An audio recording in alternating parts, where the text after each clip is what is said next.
Salut tout le monde, dans ma précédente vidéo j'avais parlé de la série animée Has Been Hotel. J'avais totalement adoré cette série malgré quelques défauts et du coup après l'avoir terminée, étant donné que c'est très court, il n'y a qu'une seule saison pour le moment, j'étais un petit peu en manque. Et du coup j'ai décidé de me tourner vers le spin-off de cette série qui s'appelle Helluva Boss. C'est donc une série qui a été diffusée uniquement sur internet cette fois-ci, elle n'a pas été diffusée sur Prime Video ou ailleurs. Et cette série se passe dans le même univers qu'Has Been Hotel, mais la créatrice prévient elle-même d'ailleurs, a direct dit dès le début que c'est une série très différente, et surtout au niveau de l'ambiance. Du coup, j'ai décidé de la regarder, même si je ne m'attendais pas à grand chose. Dans la dernière vidéo, j'avais bien expliqué que Helluva Boss, j'avais un petit peu peur de la regarder parce que j'avais totalement adoré Has Been Hotel, donc j'avais peur que ce soit une petite déception. Et j'ai commencé à regarder toute la série. Toute la série est disponible sur YouTube, il y a 2 saisons à l'heure actuelle. Malheureusement, toutes les saisons, tous les épisodes ne sont pas en VF. Seuls les 5 premiers épisodes sont en VF. Tout le reste est en sous-titré français. Malheureusement, car la série, j'imagine, n'a pas le succès suffisant pour qu'une grosse équipe de doublage se penche dessus. Malheureusement. Donc c'est du doublage un peu amateur certains épisodes, mais qui honnêtement fait l'affaire. Et je vous mets là tout de suite la playlist de toute la série avec les épisodes VF et en sous-titré français. Donc les 2 saisons sont là. Et voilà, si ça vous intéresse, vous pouvez la regarder sur cette playlist que j'ai faite moi-même. N'est-ce pas magnifique? Ensuite, pour commencer, je vais un peu décrire la série, faire un petit résumé rapide. Alors, cette série se passe en enfer, hein, avec des démons et toutes sortes d'abominations. C'est dans le même univers qu'Has Been Hotel. Nous suivons l'entreprise qui s'appelle IMP, ce qui veut dire les impitoyables meurtriers professionnels, un truc comme ça, si je me trompe pas. En gros, c'est des tueurs à gages, hein, c'est des tueurs à gages qui sont payés pour tuer des humains dans le monde des vivants. C'est-à-dire que, en gros, leur publicité, c'est un petit peu pour expliquer si quelqu'un vous a fait chier dans votre vie avant que vous arriviez en enfer. Nous, on va dans le monde des humains et on zigouille la personne qui vous a fait chier. Voilà, ça commence bien. Du coup, dans cette série, nous suivons les personnages de l'IMP. Il y a 4 personnages dans l'IMP que je vais décrire un par un. Tout d'abord, nous avons Blitz. Alors, ça s'écrit Blitzo, mais ça se prononce Blitz. Le O est muet. C'est une longue histoire. Blitz qui est le patron de l'IMP, le fondateur de l'IMP. C'est un gars qui, au premier abord, ressemble beaucoup à Michael Scott dans The Office. Donc, c'est un patron un peu sévère, mais très embarrassant. Surtout, il est très gênant. Il fait de l'humour très cringe. Et plus les saisons avancent, plus on se rend compte que c'est un putain de malade en fait, que c'est un énorme connard surtout. Pas un méchant, c'est pas un méchant, mais en tout cas c'est un sacré con pour certains moments, ça c'est sûr. Ensuite nous avons Moxie, l'un des employés de cet endroit, qui est un tireur, c'est un tueur qui tue uniquement avec des flingues et souvent avec des snipers. C'est quelqu'un d'assez réservé on va dire, quelqu'un qui n'a pas beaucoup d'autorité en soi, quelqu'un d'assez faible entre guillemets, pas faible physiquement, enfin si, un peu physiquement, mais surtout c'est pas quelqu'un de trop démoniaque, même si c'est un démon, hein, ça reste un diablotin, c'est pas quelqu'un non plus d'absolument hardcore. Ensuite nous avons Millie, la femme de Moxie. Ils sont tous les deux mariés et c'est une grosse psychopathe, elle est extrêmement forte au maniement de la hache et c'est une très très grande tueuse et c'est la plus forte tueuse de toute l'entreprise de l'IMP. Voilà voilà. Et j'ai pas grand chose à dire sur Millie malheureusement, parce que c'est pas quelqu'un de très développé, mais on reviendra dessus plus tard. Et enfin nous avons Looney, qui est la fille adoptive de Blitz. Blitz donc qui est le patron. Hein. Le patron a adopté cette personne-là, Luna. J'ai dit Looney, parce qu'il l'appelle Looney des fois, mais c'est Luna son prénom. Luna du coup qui est quelqu'un de complètement starbé, de extrêmement vénère surtout, et d'extrêmement sombre aussi et d'aussi très très très très très très très drôle sur certaines scènes. Donc voilà, c'était un peu le résumé de cette série. Alors je vais d'abord commencer à dire un peu ce que j'en ai pensé au début. Dès le début, j'ai adoré. Dès le début, il y a eu un pilote avant, comme Has Been Hotel, il y a eu un pilote avant que la vraie série ne commence. Dès le pilote, j'ai direct accroché. Alors qu'Has Been Hotel, le pilote, j'étais pas à fond dedans si vous voulez. Je comprenais où ça voulait en venir, mais j'étais pas fan. Là, je suis tombé fan dès le premier épisode, dès le pilote. C'était génial et surtout hilarant. Dès le début, ça met le ton et l'ambiance. la série sera beaucoup plus drôle qu'Hasbin Hotel, et aussi beaucoup plus trash et beaucoup plus gore aussi. Il y a de l'humour beaucoup plus sale à l'intérieur. Mais assez intéressant justement parce que ce pilote, quand on le voit, on pense que ça va décrire tout ce qui va se passer dans la série, que la série va être dans ce genre d'ambiance, alors que pas du tout. C'est assez étrange à quel point l'ambiance de la série évolue de manière très étrange. Je croyais vraiment que cette série, ça allait être juste une série comique sur ces tueurs à gages là, dans lequel on les voit alors ils sont complètement tarés.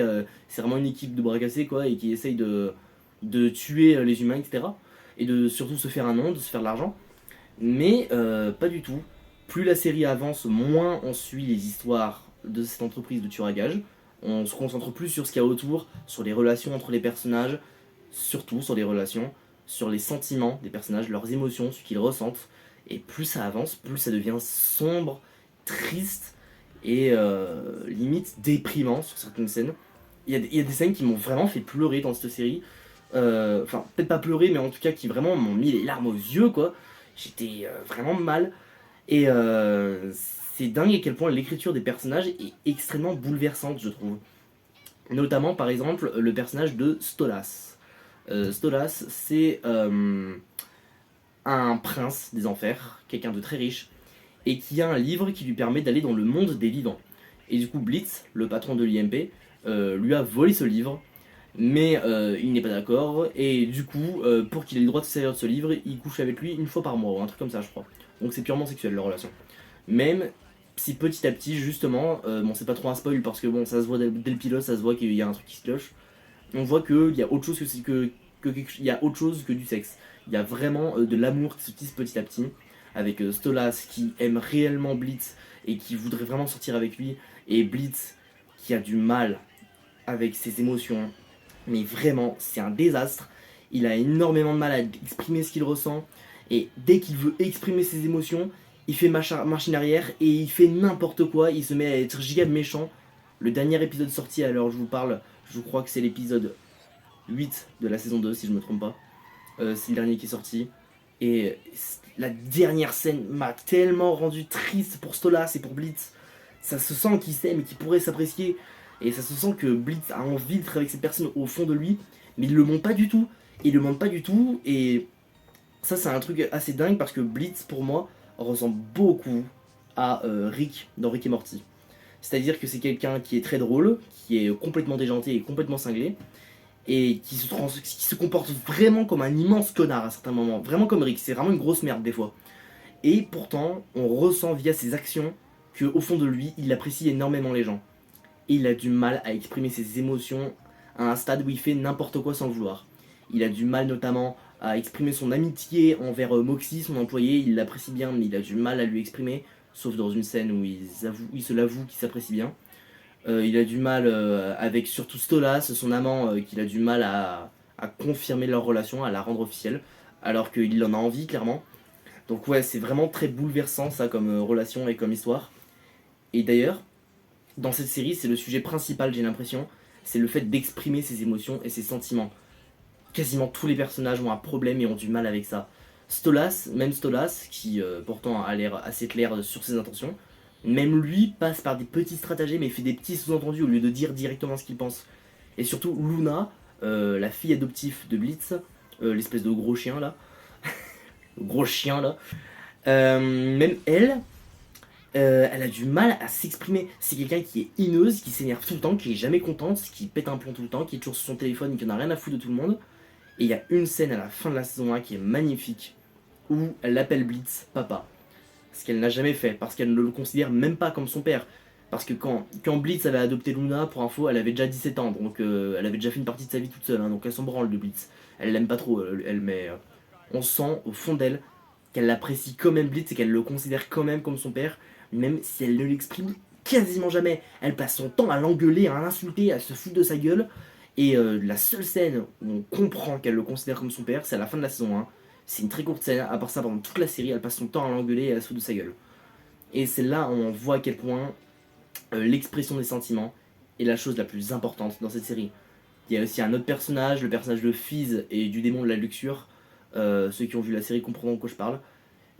Qui ont une histoire super touchante, ils sont tous les deux très amoureux. Et pourtant, ben, ils cachent leur relation de peur que les autres s'en rendent compte, car ce sont des gens populaires, des gens qui passent à la télé, ils ne veulent pas qu'ils soient sous les projecteurs et tout. Donc ouais, c'est intéressant, on voit un petit peu à quel point les sentiments, où ça peut nous mener. Ça parle beaucoup de relations, en fait, cette série, encore plus que dans Has Been Hotel. Ça parle de relations sexuelles, beaucoup plus que dans Has Been Hotel, de relations amoureuses, de relations amicales et de relations familiales aussi. Ça parle beaucoup de relations familiales, notamment avec la famille de Moxie, un excellent épisode au passage, dans lequel on apprend que sa famille sont des putains d'enculés. Non, vraiment, il n'y a rien d'autre à en dire. Bon, maintenant qu'on a passé sur les sujets sérieux, on va passer à des sujets plus fun. Tout d'abord, avant de passer au sujet fun, je veux faire un petit trigger warning, vu qu'on n'est pas trop loin dans la vidéo. Sachez que cette série est beaucoup plus hardcore que Has Been Hotel. Has Been Hotel, déjà, c'est une série pour adultes. C'est vulgaire, il y a du langage grossier, il y a des métaphores au sexe et au viol dans Has Been Hotel. Et donc oui, ce n'est pas fait pour les enfants. Mais Helluva Boss est beaucoup plus trash. Il y a du gore beaucoup plus explicite, la vulgarité est beaucoup plus présente. Mais genre Blitz par exemple, le patron de l'IMP là, mais je crois qu'il peut pas enchaîner 2 phrases d'affilée sans sortir 3 ou 4 insultes quoi.